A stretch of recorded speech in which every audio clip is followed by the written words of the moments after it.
अस्सलाम वालेकुम and welcome to नया दौर हेडलाइंस। मैं हूं हसन इफ्तिखार, लेकर आया हूं आपके लिए आज दिन भर की खास खबरें। सबसे पहली खबर यह है कि सुप्रीम कोर्ट के जस्टिस मज़ाहिर अकबर नकवी साहब जो हैं, जिनके खिलाफ सुप्रीम जुडिशल काउंसिल में रेफरेंस फाइल हो चुका है, उनको शो कॉज नोटिस मिल चुका है। अब उन्होंने अपना पैंतरा बदल लिया है और उन्होंने सुप्रीम कोर्ट जा पहुंचे हैं और सुप्रीम कोर्ट में कहा है कि सुप्रीम जुडिशल काउंसिल की कार्रवाई को रोका जाए, क्योंकि जो जजेस वहां पर बैठे हैं, जो लोग सुप्रीम जुडिशल काउंसिल में बैठे हैं, वो मेरे खिलाफ बाइस्ड हैं। जस्टिस मज़ाहिर अकबर नकवी साहब जो है, आपको याद होगा, ये जो यहाँ पर बंदयाल गैंग था सुप्रीम कोर्ट का, उसके बड़े ही अहम रुकन थे, बहुत ही बड़े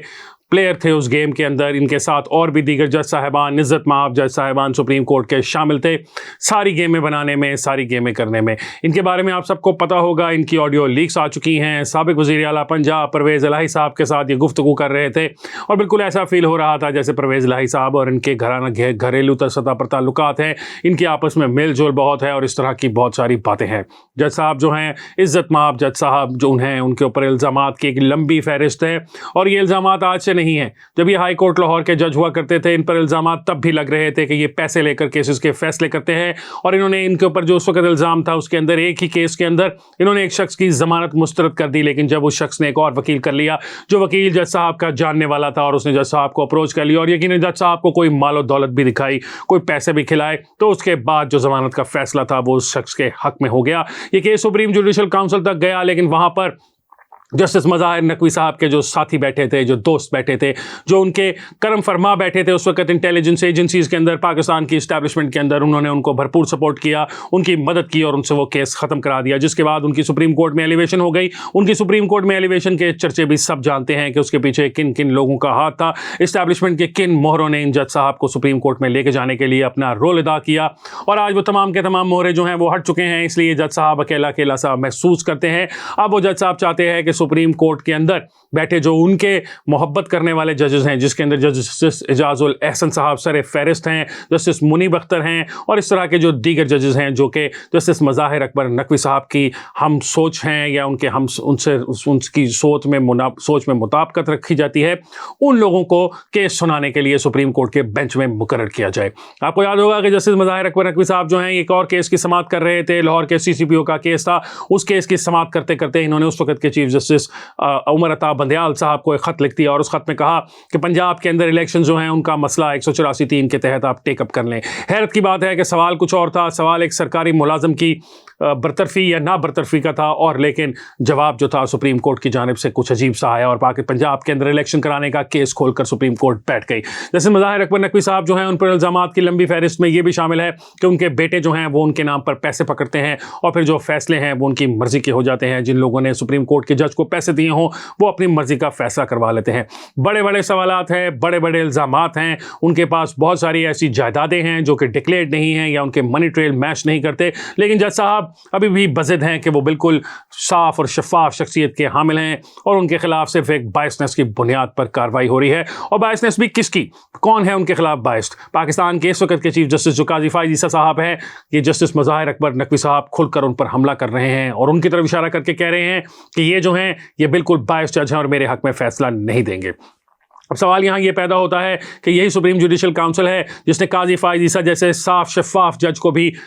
बुलाया और फिर जो कुछ मीडिया के अंदर तमाशा रचा गया वो आप सबको याद होगा। उस वक्त जो कोर्ट के रिपोर्टर हुआ करते थे, आज अपने आप को बड़े बड़े नाम बनाए बैठे हैं। मैं उनके नाम नहीं लेना चाहता अपने इस व्लॉग में, लेकिन आप सबको याद होगा कि किस तरह उन लोगों ने विलिफाई किया जस्टिस काजी फ़ाइज़ ईसा को। एक ऐसा शख्स जो कि जद्दी पुश्ती रईस है, जिसकी बेगम जो है उसके पास भी फैमिली का पैसा है, फैमिली मनी है, उनको उन्होंने अदालतों में जलील किया। लेकिन एक ऐसा शख्स जो अपने पैसों को जस्टिफाई नहीं कर सकता, एक ऐसा शख्स जो अपने पैसों के बारे में बता नहीं सकता कि ये पैसे उसको कहाँ से मिलते रहे, उसके बारे में सुप्रीम कोर्ट जो है वो क्या करेगी ये तो आने वाला वक्त ही बताएगा। लेकिन जहाँ तक वक्त की बात है, मौजूदा वक्त जो है वो पाकिस्तान तहरीक इंसाफ के हक में नहीं चल रहा। आज ही पाकिस्तान के तहरीक इंसाफ के जो साबिक वफाकी वज़ीर बराए ख़ारजा उमूर हुआ करते थे शाह महमूद कुरैशी साहब, वो सुप्रीम कोर्ट जा पहुँचे हैं। उन्होंने इस्लामाबाद हाई कोर्ट के अंदर से जो फैसला आया था अपने खिलाफ साइफर केस चलाने का, उसको चैलेंज कर दिया है। शाह महमूद कुरैशी साहब का कहना है कि ये केस जो है ये बिल्कुल बोदा है, बेबुनियाद है और सियासी तौर पर बनाया गया है। अब यहाँ पर मसला ये है कि जब इमरान खान साहब सफारती ताल्लुकात की धज्जियाँ उड़ाने पर बैठे थे तैयार या आमादा बैठे थे, उस वक्त शाह महमूद कुरैशी साहब जो थे वो आगे आगे थे उस वक्त शाह महमूद कुरैशी साहब के पीछे जनरल फैज़ हमीद साहब मौजूद थे, जो उनको उल्टी सीधी पट्टियां पढ़ा रहे थे और बता रहे थे कि आप खुल जाएं, खुलकर मैदान में आ जाएं। खान साहब को कहें कि अमेरिका पर इल्ज़ाम लगा दें और कहें कि अमेरिका ने पाकिस्तान के अंदर हुकूमत तब्दीली की कोशिश की है, पाकिस्तान के अंदर आप लोगों को बहुत सपोर्ट मिलेगी, ये बहुत अच्छा मौका है, पाकिस्तान की इस्टेब्लिशमेंट पहले ही तकसीम बैठी है, अभी हमला कर देंगे तो जो पाकिस्तान के अंदर एंटी अमेरिका सेंटिमेंट पाया जाता है, इस्टेब्लिशमेंट उसके आगे मजबूर हो जाएगी और आपके लिए रास्ता पैदा करेगी।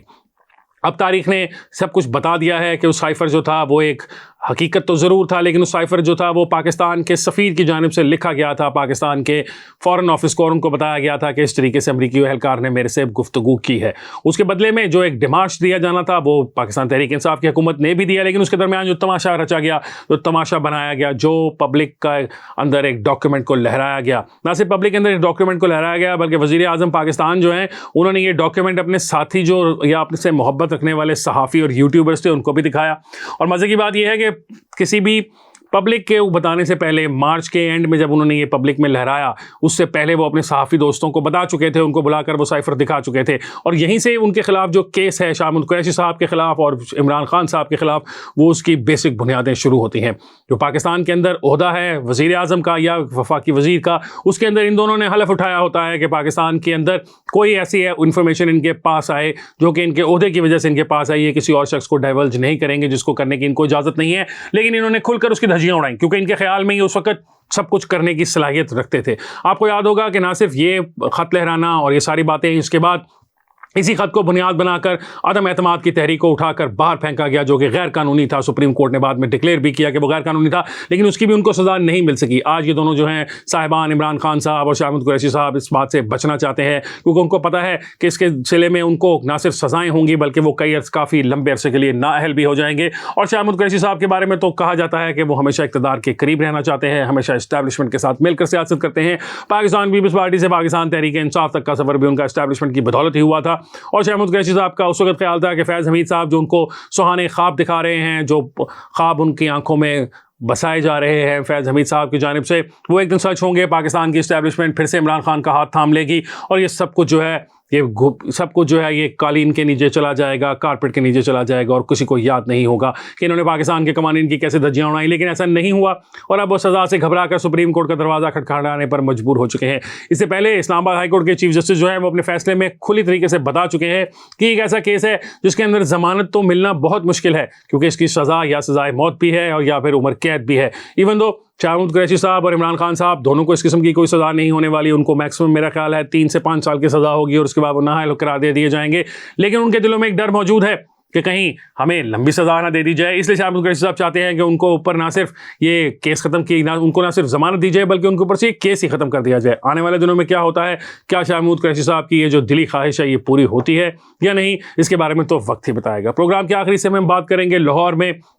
होने वाली एक मुलाकात की, जिसमें पाकिस्तान मुस्लिम लीग नून के जो कायद हैं मियां मोहम्मद नवाज शरीफ, उनकी अमरीकी एम्बेसडर से एक मुलाकात हुई है और इस मुलाकात का चर्चा हर तरफ सुनाई दे रहा है, हर तरफ ये बातें की जा रही हैं कि ये जो सब कुछ है ये किसी प्लान का हिस्सा है, किसी साजिश का हिस्सा है। लेकिन लोग आपको ये नहीं बताते कि इसी तरह की मुलाकातें जो है पाकिस्तान तहरीक इंसाफ के रहनुमा तमाम के तमाम एम्बेसडर से कर चुके हैं। एक वक्त था जबकि एक स्पेशल ब्रेकफास्ट भी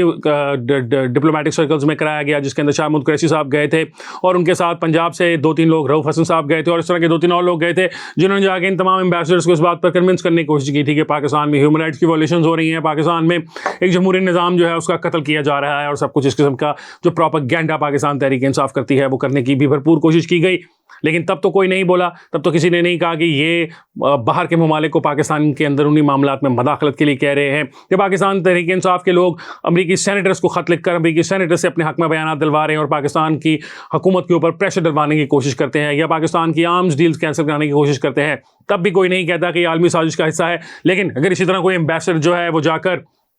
मुखालफिन को मिल ले या पाकिस्तान मुस्लिम लीग नून के लीडर को मिल ले तो सारे लोग कहना शुरू कर देते हैं कि पाकिस्तान के अंदर कोई नई साजिश अमरीका रचना शुरू हो गया है। तो मामला जो है वो स्नेहज पर पहुंच चुके हैं, जहां पर पाकिस्तान तहरीक इंसाफ की हालत वो शेर आया वाली है, जिसमें वो एक चरवाहे का बच्चा जो है या चरवाहा जो है वो एक जाली शेर आने के नारे लगाता रहता है और जिस दिन असल में शेर आ जाता है उस दिन उनकी कोई बात नहीं मानता। पाकिस्तान तहरीक इंसाफ भी पिछले साल से लेकर अब तक इतनी कहानियाँ बुन चुकी है, इतनी कहानियाँ घड़ चुकी है कि अगर वो अब सच भी बोलेंगे तो उनके सच पर किसी को एतबार नहीं होगा। आज के प्रोग्राम के लिए इतना ही है, इंशाल्लाह आपसे मुलाकात होगी कल एक और प्रोग्राम के साथ। मुझे हसन इफ्तिखार को दीजिए इजाज़त। अल्लाह हाफिज़।